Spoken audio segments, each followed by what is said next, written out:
Not so pretty revolution. Hugo Chavez's pretty revolution might not be as pretty as he wanted us to believe.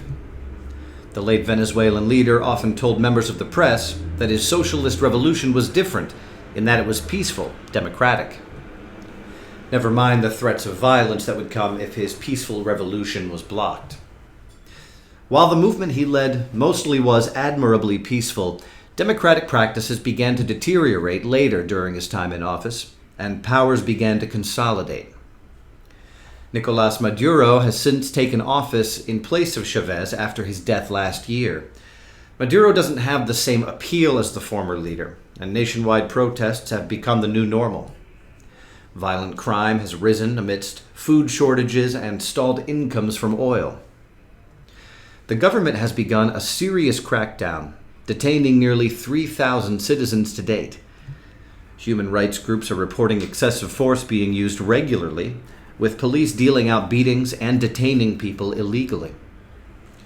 Human Rights Watch released a detailed report this Monday outlining patterns of serious abuse that go far beyond what one would expect from riot police. Not only are the police firing rubber bullets at point-blank range, which could be deadly, but sometimes at individuals already in custody.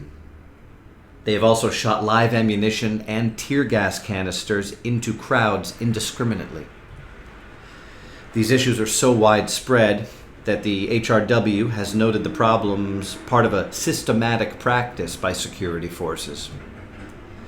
The report also claims prosecutors and judges are a part of this system, turning a blind eye to serious and deadly human rights violations, denying detainees access to lawyers.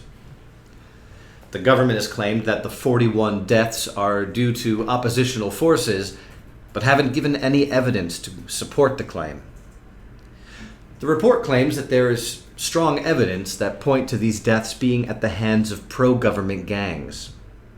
There is also evidence that the government not only allowed these gangs to attack protesters, but perhaps even collaborated with them. These findings are extremely alarming, and our thoughts go out to all the people of Venezuela. We especially hope that the 1,500 people facing criminal prosecution find real justice, and that the world community can effectively investigate the political unrest and violence in the country. It is now a crime to protest there without permission by the government, an edict issued by the Supreme Court. The pretty revolution is no more. Not so pretty revolution.